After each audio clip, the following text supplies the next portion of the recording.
para seguir su gracia en mí, su gracia en mí. Y usted les ha enseñado lo que es la salvación. Sí, hermano. Usted ha vivido una vida íntegra con el Señor. Sí, hermano. Muy bien. Entonces yo le voy a decir esto, hasta puede morirse sin haber visto que su gente se convierta. Muérase con la plena certeza que el que prometió salvar a nuestras familias no miente, y Él está vivo y cuida cada una de sus palabras para ponerlas por obra, porque le garantizo que Él habrá de intervenir en su familia. Así que despreocúpese únicamente haberle sembrado hasta dentro del alma este glorioso evangelio. Pero le voy a decir algo. En Deuteronomio, en el capítulo 6, Deuteronomio capítulo 6, versículo 6 y 7, Dios establece lo que llamamos la pedagogía divina, que es el arte de enseñar.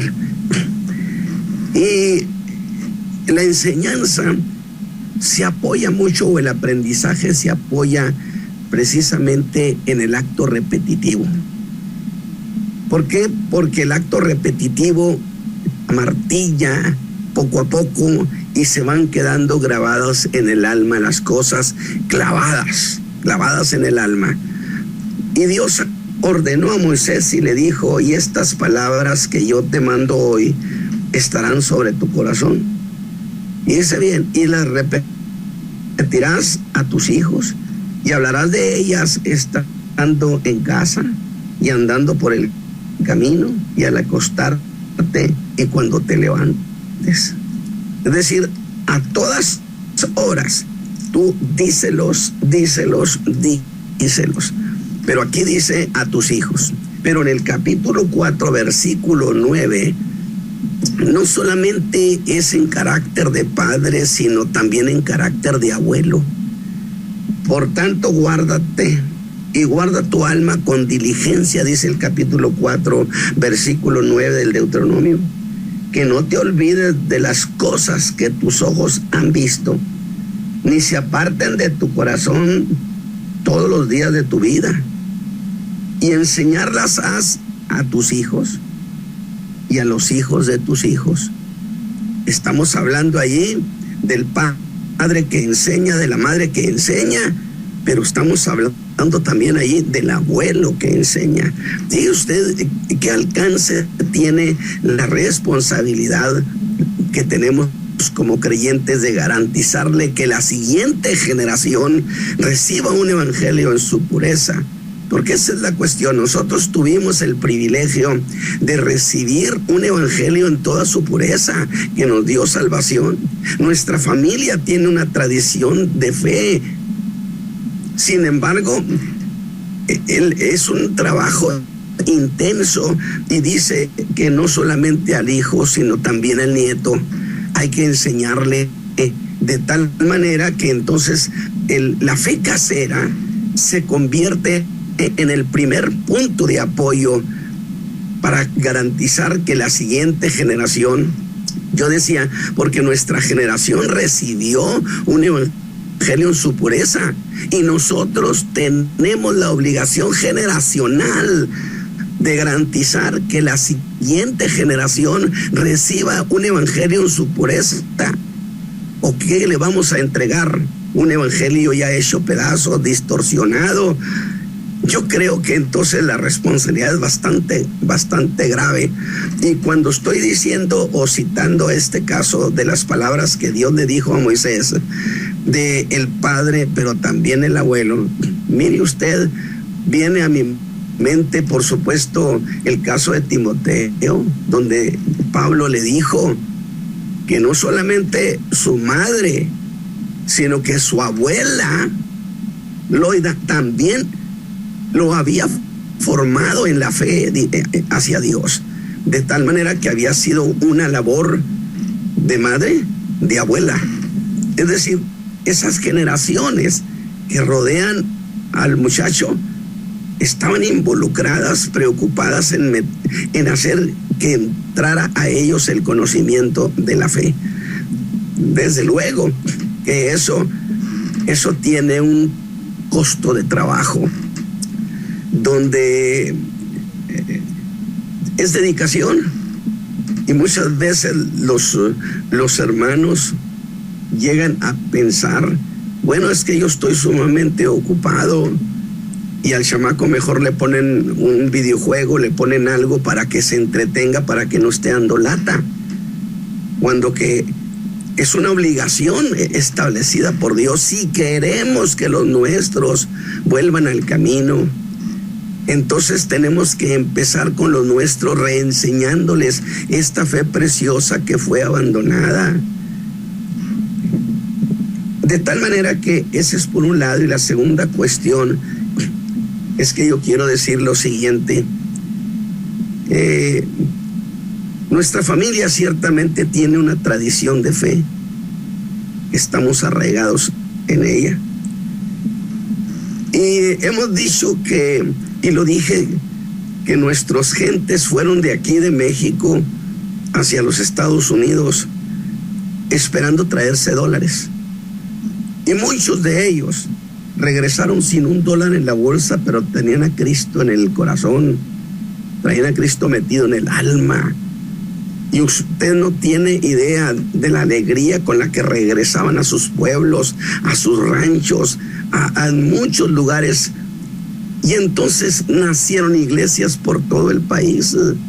Es decir, porque allá en Estados Unidos, en esa nación, hubo un pueblo que los vio no como parias, sino que los vio como la oportunidad de sembrar esta semilla preciosa del Evangelio.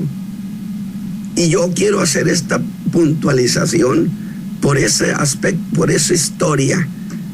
Yo considero un reconocimiento a nuestros hermanos de allá de Norteamérica, que tuvieron ese cuidado de darle a nuestra gente este evangelio que nos dio redención. Y yo en lo personal digo, tengo una deuda histórica con mis hermanos de allá, que se ocuparon de nuestra gente, de darle el evangelio. Por lo tanto, mi participación con ustedes es con ese respeto, y no sé si sea propio decir, abonarle un poco a la deuda que tenemos. Dios bendiga al pueblo de Dios que vive por aquellas regiones. Dios los bendiga, y nuestra gratitud eterna, porque recibimos el evangelio y hemos sido felices con él. Entonces, mis hermanos que me escuchan esta mañana, los hermanos del auditorio, le agradezco a Dios por ustedes, y con ese respeto me dirijo a mis hermanos. Y usted recuerda que hemos estado hablando de dos cuestiones fundamentales, cuestiones que han sido trágicas para la vida sana de la Iglesia de Jesucristo, como lo es que hayan pervertido la fe, enseñando doctrinas de error, apelando en su mayoría a una supuesta revelación que Dios les dio. Revelaciones que, cuando son sometidas a la Escritura, no salen bien libradas. Y yo decía en el programa anterior que ningún ministro, por muy grande que se estime ser o que lo sea, nunca jamás tendrá el derecho de hacer eso, de recibir una supuesta revelación, algo que sube a su alma, y lanzarlo al conocimiento del pueblo de Dios. Primero tiene que ir a la Escritura y someterlo al escrutinio de ella. Y si de allí sale bien librado, cuénteselo al pueblo. Si no, mándelo al bote de la basura, despiadadamente, sin más ni más. Porque tenemos la obligación de garantizarle a los hijos de Dios que el alimento que les damos es un alimento sano. De tal manera que hemos tenido este problema, estamos llenos de doctrinas que la iglesia no había predicado jamás, pero que son hostiles al fundamento doctrinario establecido por los apóstoles, pero que ingeniosamente manipularon las versiones y entonces sacaron la teología de la revelación inmediata como un arma de convencimiento. Es decir, cuando uno les dice, la escritura dice lo contrario, ellos decían, pero a mí el Señor me lo acaba de revelar. Y entonces entró en un conflicto la revelación esa inmediata contra lo que estaba escrito. De tal manera entonces que la revelación inmediata se convirtió en la forma de guiarse, y todavía ahorita miles y miles de creyentes se olvidan de qué dice la escritura, porque la escritura tiene para todo, pero ellos están pensando que para cualquier cosita el Señor me lo va a revelar. Yo no digo que el Señor nos revele, pero para eso tenemos la escritura, porque el otro modo esperamos un servicio a domicilio donde el Señor se encargue y no diga haz esto nada más. Cuando que tenemos el fundamento, la escritura tiene consejo para todo, nada más que hay que dedicarle el corazón a eso. De tal manera entonces que tenemos por un lado las doctrinas de error, que son hostiles al fundamento doctrinario establecido por los apóstoles, y la otra, la perversión del culto de adoración y alabanza que la iglesia ha practicado gozosamente, pero reverentemente, mientras que el día de hoy la adoración y alabanza no es distinta a un espectáculo artístico. Ahora, dije en uno de los programas que todo eso nos llevó a una pregunta, que cómo fue posible que sucediera ese desastre. Y ahora voy a reincidir en retomar algunas cuestiones. Usted va a decir, mi hermano Ramos, pero eso es repetitivo. Y yo le digo, sí, fíjese que sí, porque le aprendí a Dios que en su pedagogía estima estas palabras, se las repetirás,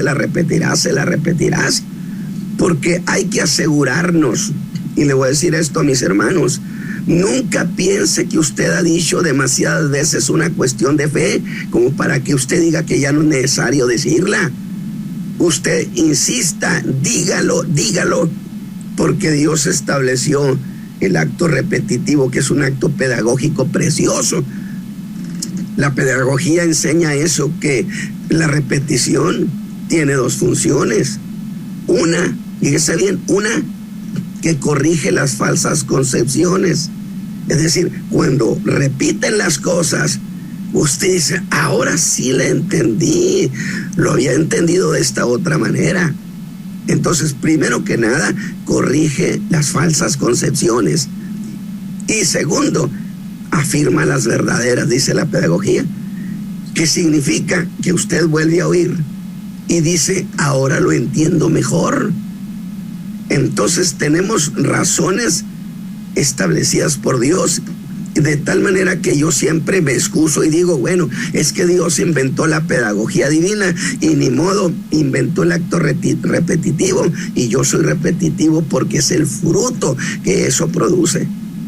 Así que estoy en cierto sentido tomando una actitud repetitiva, y pregunté cómo fue posible que eso sucediera y viera este desastre. Y entonces les hablé, ustedes se acuerdan, de los años de 1980, de por supuesto, ese reciente siglo que ha pasado, que lo llamé la década significativa, cuando se corrió la versión infame, en el sentido que la doctrina ya no era necesaria, que esa era cosa. Y por cierto, muy ufanos decían, esas son cosas de la vieja iglesia. ¿Se acuerda usted de eso? Del odre viejo. Y por supuesto yo como predicador a ese estilo me hicieron ver como un odre viejo a la iglesia tradicional, como odre viejo, en donde no convenía echar el famosísimo vino nuevo, que por cierto ha dicho que les devuelvo sus palabras, porque fui testigo de lo que decían, para que prueben ahora el fruto de su maldad, que beban su vino nuevo. Y con eso de vino nuevo y odre viejo, promovieron y propiciaron un rompimiento generacional en la iglesia, porque se empezó a separar. Eso cantaba la vieja iglesia, así pensaba la vieja iglesia, pero Dios ha dado una nueva ruta, una nueva revelación. Las cosas ya no son igual. De tal manera que aquí señalo, cuidado con el rompimiento generacional que se dio. Porque cuando un pueblo sufre un rompimiento generacional, no sabe ni a dónde viene ni a dónde va. Los muchachos, las gentes, esta generación, no conocen ni por dónde cruzamos el Jordán, por dónde llegó este evangelio, el trabajo de muchos de nuestros hermanos, de nuestros padres o de nuestros familiares, de nuestros amigos. Y cuando usted no sabe de dónde viene, tampoco va a saber a dónde va. Así que causaron un rompimiento generacional en la iglesia, donde esta era la vieja forma de alabar a Dios y esta es la nueva forma de alabar a Dios. Esta es la vieja manera de entender la fe, esta es la nueva manera de entender la fe. No me diga que eso no es un rompimiento generacional, pero que no era más que tomar en realidad, porque pensaban que ellos pensaban, cuando que pensaban por ellos, porque no fueron ideas originales definitivamente, sino que tomaron las propuestas de la nueva era y del mundo rock. Me refiero a la perversión de la alabanza que ya imperaba en la sociedad. Lo único que hicieron fue trasladar esas cosas a la iglesia. Por lo tanto, ni siquiera se dieron el lujo de ser originales. Y eso usted no me lo puede desmentir. Y para esto, la misma pregunta: ¿cómo pudo suceder ese desastre? Y la causa es la misma causa, que la iglesia abandonó la doctrina, según ellos, porque era autoritaria, y la nueva adoración al estilo rockero exigía libertad. Y ahí tienen su libertad en lo que ha llegado, porque aborrecieron los criterios de Dios. Ahora, estoy haciendo en realidad un regresar para confirmar lo que hemos estado diciendo. Lo que queremos es que se entienda. Y dije que todo eso fue producto de una conspiración deliberada de las redes comunistas, capitaneadas por el húngaro George Lukács, líder comunista, y otros como Herbert Marcuse, Teodoro Adorno, que fue el ideólogo del rock, Erich Fromm, catedrático nuestro aquí en México, catedrático de la UNAM, entre los años 50 y 1975, al mismo tiempo promotor del culto a la Madre Tierra, porque la sociedad va hacia un culto a la diosa madre. Y me gustó la idea de alguien de inteligencia que decía: la sorpresa es que Satán es mujer, Satán es hembra. Desde luego que no estoy diciendo en términos literales, sino figurados. Lo que pasa es que en realidad en el cristianismo tenemos a Dios en la figura de Padre, y Satán no puede andar por los caminos donde camina Dios, y no le quedó entonces más que caminar por la ruta de la femenina, el culto a las diosas. Esa es la expresión del satanismo, el culto a las diosas, el culto a la diosa madre. De tal manera que Erich Fromm promovió el indigenismo, es decir, volvamos a la naturaleza, volvamos, y donde quiera se dice eso. Entonces se ignora lo que esas palabras significan.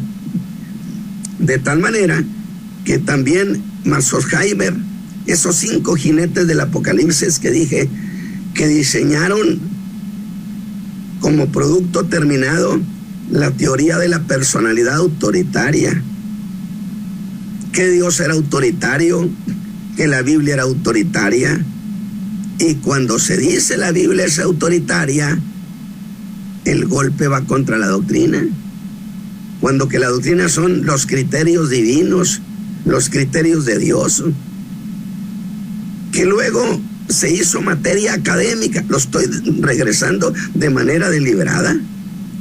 Se hizo materia académica, y justamente esas materias en carácter académico, esta tesis, esta teoría de la personalidad autoritaria, muy diluida, muy bonito, coincidieron con las juventudes universitarias de la posguerra, de tal manera que allá por los años 50, 60, se nutrieron, esa generación se nutrió de esas ideas del rechazo a lo doctrinario, a lo normativo, porque era autoritarismo puro. Y luego ellos, cuando salieran de su carrera universitaria, representarían una generación que ya traía en su entendimiento el rechazo a lo doctrinario, pero ellos eran miembros de iglesias, y entonces serían la membresía de esa generación, que luego muchos de ellos subirían al pastorado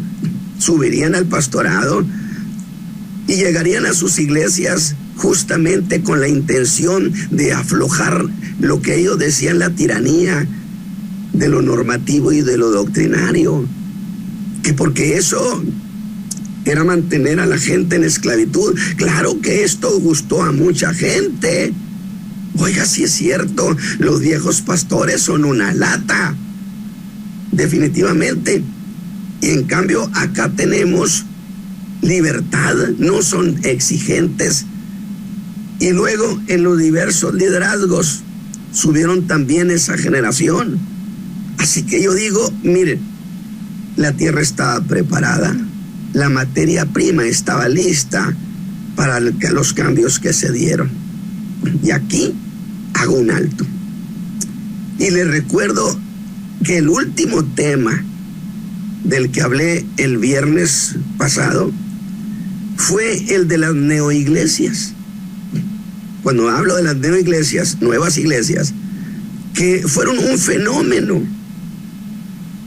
porque de la noche a la mañana en el mundo entero surgieron como verdadero fenómeno eclesiástico. Aparecieron, y justamente me han pedido algunos de mis hermanos que retome ese asunto y que precise por qué razón traje eso a mi charla con ustedes. Y bueno, eso lo voy a hacer esta mañana. Y entonces tengo que decir que el mejor punto de partida de esa generación es que eran ya esa generación que traía la inconformidad en el alma. Estaban en las iglesias, particularmente presbiterianas, metodistas, luteranas, anglicanas, pero que se sentían inconformes, pero como venían justamente de las universidades, ellos traían ensembrados la idea de lo normativo, de la tiranía de la razón, o de la tiranía de los criterios bíblicos, de tal manera que particularmente las iglesias como las presbiterianas, las metodistas, luteranas y otras iglesias del mismo corte, que por cierto no están involucradas sustancialmente las iglesias pentecostales. Por eso hice una diferencia. Nada de que neopentecostal, porque no son pentecostales. Carismáticos serán. Que han sido esos años cuando sucedió este fenómeno, donde todavía pesaba sobre el mundo pentecostal el estigma. Esa gente es pobre, no tiene preparación, no son significativos.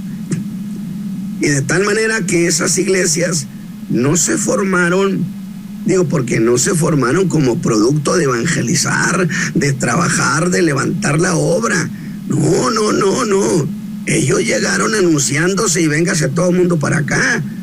Y causaron una avalancha, un movimiento masivo donde abandonaron sus iglesias porque allá estaba la tierra de la libertad.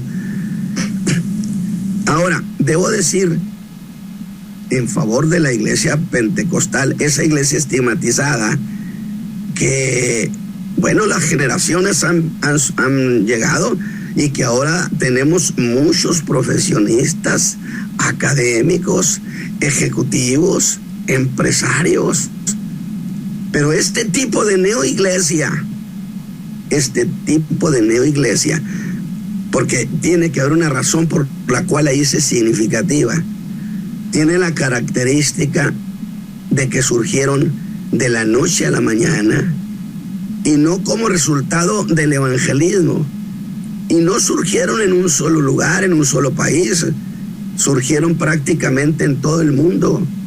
Un fenómeno que aprovechó la teoría de la personalidad autoritaria, que aprovechó la corriente contra lo doctrinario, donde por supuesto esos hermanos, los grupos denominacionales, no iban a abandonar formalmente el cuerpo de fe, el cuerpo de doctrina.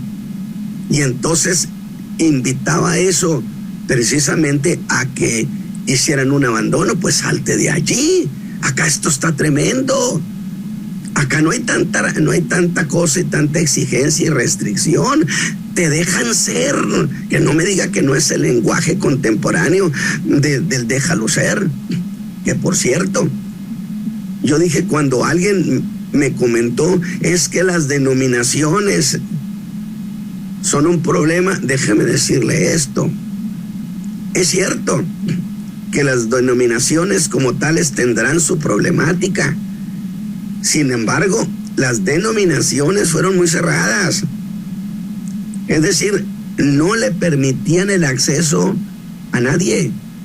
Gente que no conocieran, que no tuvieran la seguridad de que tenía una buena doctrina y una conducta sana, ni de chiste intentara que le permitieran el púlpito.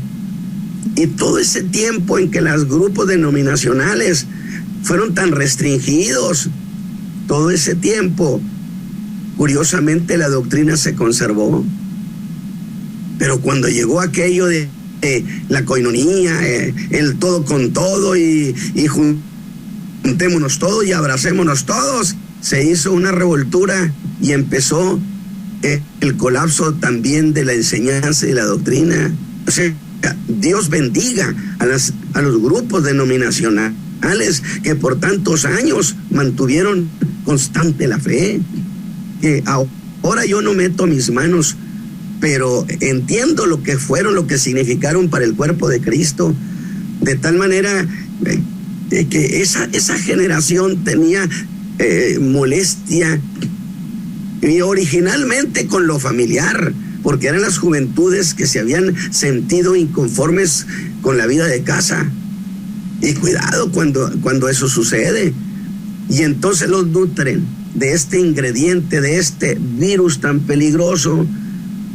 Pues entonces, a la hora de que se hace una convocatoria de las personas que abrieron esas iglesias, que nacieron de la noche a la mañana, llevándose numerosos grupos de iglesias, particularmente, dije, presbiterianas, metodistas, luteranos, pero que eran gente de recursos, de nivel ejecutivo, gente de cierta influencia.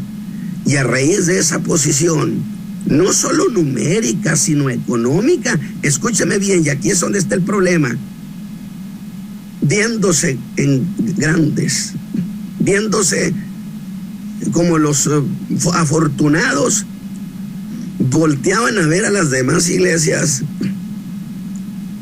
y se sintieron tutores con el derecho de ser tutores del resto de las iglesias, de tal manera que pensaron hacer su opinión valer en el pueblo de Cristo, y los pastores, sintiéndose rebasados por la grandeza de esas iglesias, cedieron, no tuvieron el valor. Y justo al verse como los de arriba, como los que estaban por encima de toda la chiquillada de iglesias, así lo decían, estamos por encima de todas las chiquilladas, se entendieron como quienes detentaban la facultad de opinión sobre el cuerpo de Cristo, y sin respeto al pueblo y sin respeto a los ministros, traían conferencistas de diversas partes del mundo.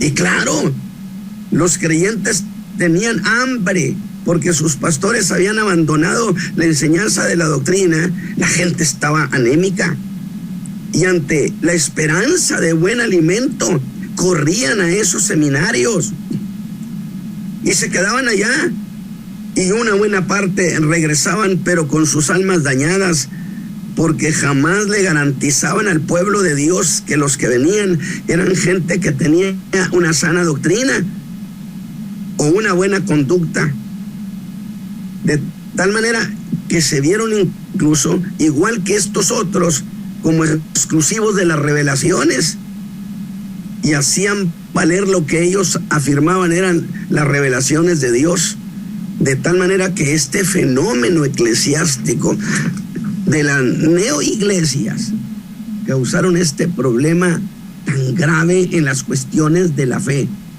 de tal manera que todo el mundo se relajó en la exigencia de la doctrina.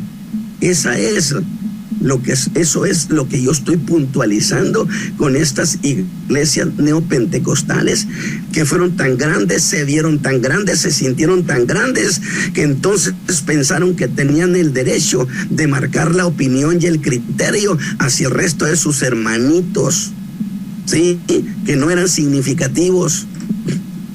Y yo sostengo una cuestión, que no me interesa qué tan grande sea un ministro. Si va al corazón del África y ahí hay 2, 3 hermanitos negritos y ellos son creyentes, ellos son autoridad allí en ese pedazo, y ningún ministro, por grande que sea, tiene el derecho de pisotearlos.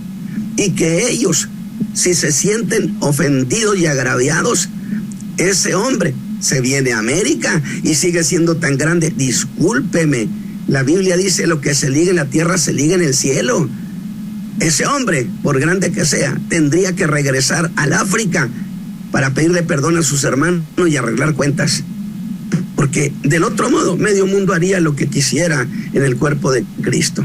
Yo espero que esta idea, creo que tenemos, hermanos, ahí ya el tiempo se nos ha ido, 6:47, ¿es correcto? Sí, así es, 47 minutos pasados de la hora. Yo quiero que... Adelante, hermano.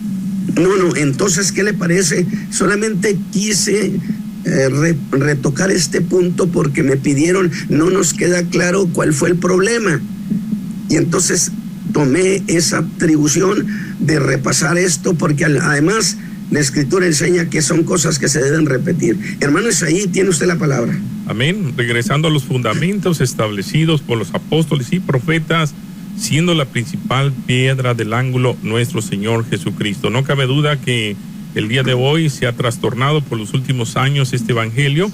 Yo escuchaba a un gran líder, algún predicador famoso aquí en Latinoamérica, diciendo que hay que cambiar lo que hemos estado predicando por muchos años, diciendo que los nuevos púlpitos el día de hoy será el arte, será la política y será la empresa.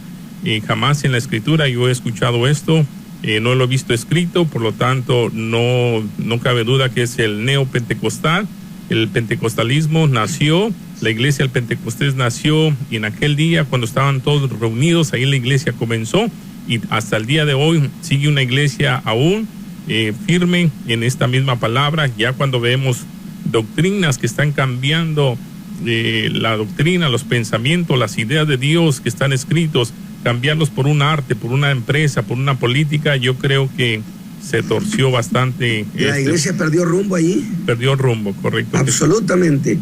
Y bueno, estos como líderes son llamativos, han tenido la trayectoria que ellos han llevado anteriormente era buena, era sana, y como siempre decimos, empezaron bien, pero ¿cómo están terminando la carrera? Pero tendrán que presentarse un día en el tribunal de Cristo, de tal manera que por eso decimos, los predicadores, los líderes, los maestros, tenemos la obligación fundamental de conocer profundamente la fe y cuidar que se aplique, porque habremos de comparecer en el tribunal de Cristo. Así es. Bueno, queremos agradecerle a usted que ha estado en sintonía de esta programación. Si usted tiene alguna aportación que hacer, le agradecemos, nos llame aquí en el estudio, estamos en vivo, al área 704, ese es el área con el número 831-2465,